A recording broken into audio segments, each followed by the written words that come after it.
Rolling. Oh, we're rolling already. Awkward. Hey, chemistry. How are we doing?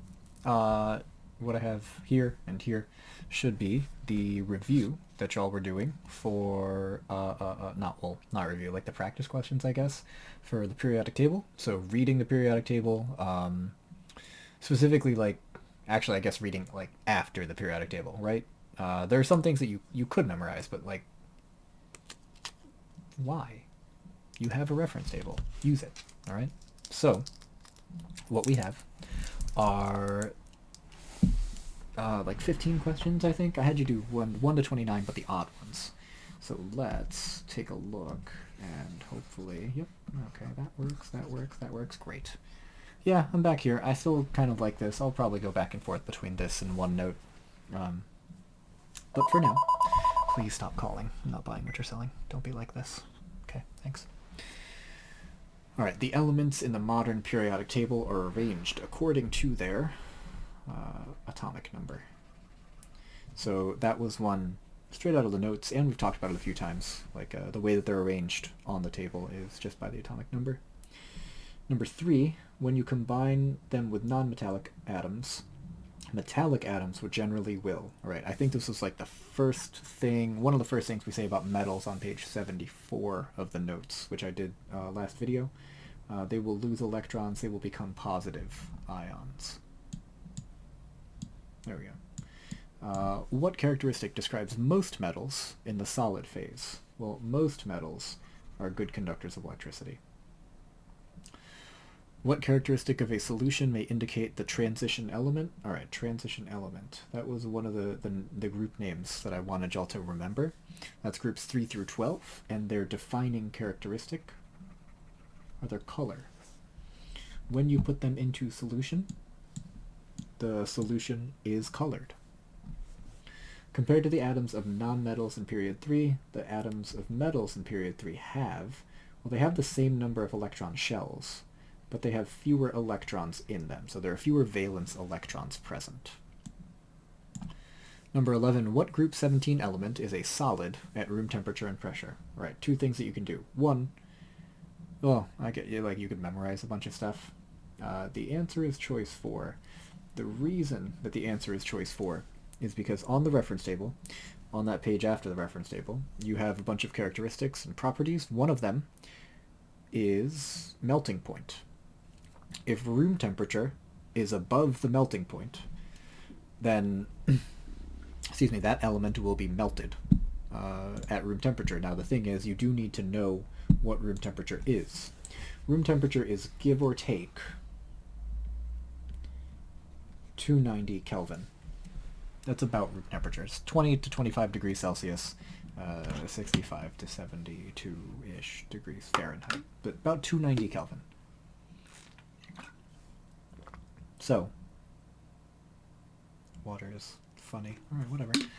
So, which of the elements here, bromine, fluorine, chlorine, or iodine, which of them has a melting point above 290? Which of them melts above room temperature? And it's iodine. Everything else has a lower than 290. I think bromine is close. Bromine's melting point, I think, is 260 something, 270 something. But it's not quite 290. So bromine is just barely liquid at room temperature. Alright, 13. Atoms of the elements in a group of the periodic table have similar chemical properties. This is because of the number of valence electrons. The elements in a group have the same number of valence electrons, so they act the same. Alright, element is a solid at room temperature. That's not super useful information. It could be a metal, it could be a metalloid, it could be a non-metal. It would be more helpful to say whether it conducted electricity or not, whether it was brittle or not, whether it was colored when you dissolve it or not. Like, those would help, but just knowing that it's a solid is not enough. Alright, malleable and ductile. Those are two keywords for a metal. So look for the metal. That was gold. What 3 groups have things that are classified as metalloids? Well, remember, metalloids are on the staircase, and the staircase does not have 1, it does not have 2, it does not have 18. 13, 14, 15, and 16 have the metalloids. Number 21, highest first ionization energy. I know it's phosphorus, but first ionization energy is one of the things on the second half of the reference table, so let's just look up the numbers and compare them.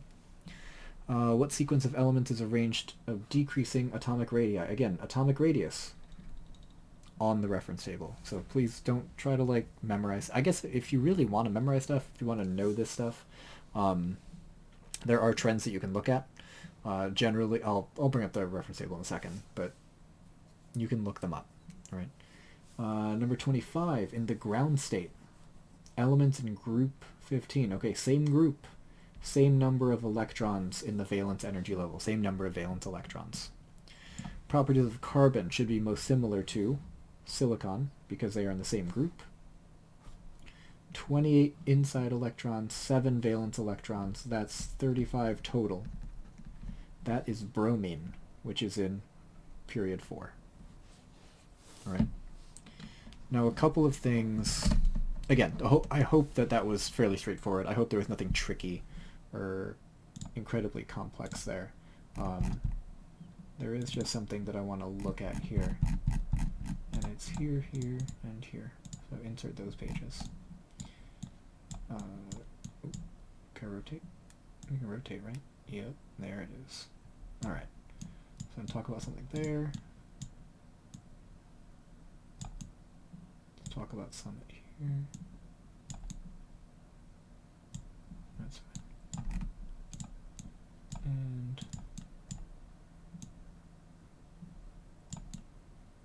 yeah, good enough. Okay. So, first, things I'm just reminding you of, right? Groups go up and down. Periods go side to side. Groups are chemically similar. Periods aren't really that similar. All the electrons are in the same shells. So everything in the fourth row has 4 energy levels. Their valence electrons are on the 4th level.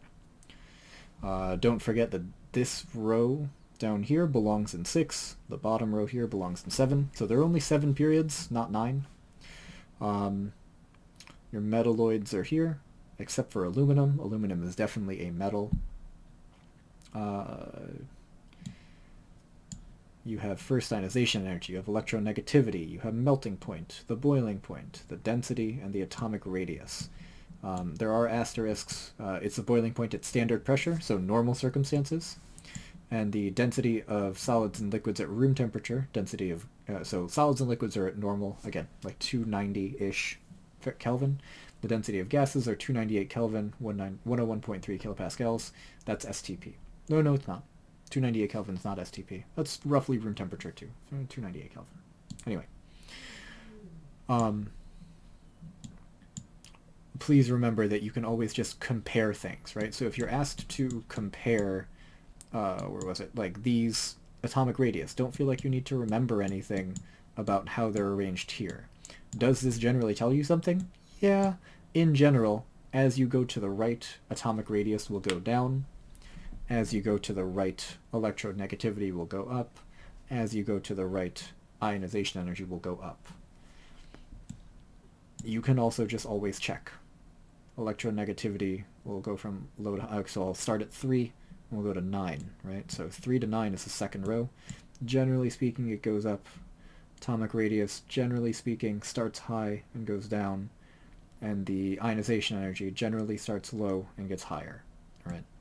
But again, these are things that you can just look for. If you're asked a question about an element and it seems a little too specific, check the reference table, chances are it's there. Also, don't forget that electron starts on page 63. So excited electrons, ground state electrons, matching the, matching the bright line spectrum, all of redox, right? Leo says Gur, and Leo is a red cat. It's friends with an ox. They drive around in a van. Remember what all those little phrases and acronyms mean. They will be helpful. Identifying half reactions, identifying redox reactions, all right, all of those things. If you have questions, email me, find me 10th period, find me during lunch, ask during class. Otherwise, next class, which is C Day for hybrid students, or Wednesday and Thursday. So Thursday for fully remote students. On Thursday, fully remote students, I will email you the test like we did in the beginning of the year. So I'll email you the test. You'll submit your answers to the assignment online. Hybrid schedule students, you'll be in school, so you'll take the test during class. All right? Again, if you have questions, let me know. Otherwise, I will see you in the next video. Maybe not until after break, so take care of yourselves. Have a good one.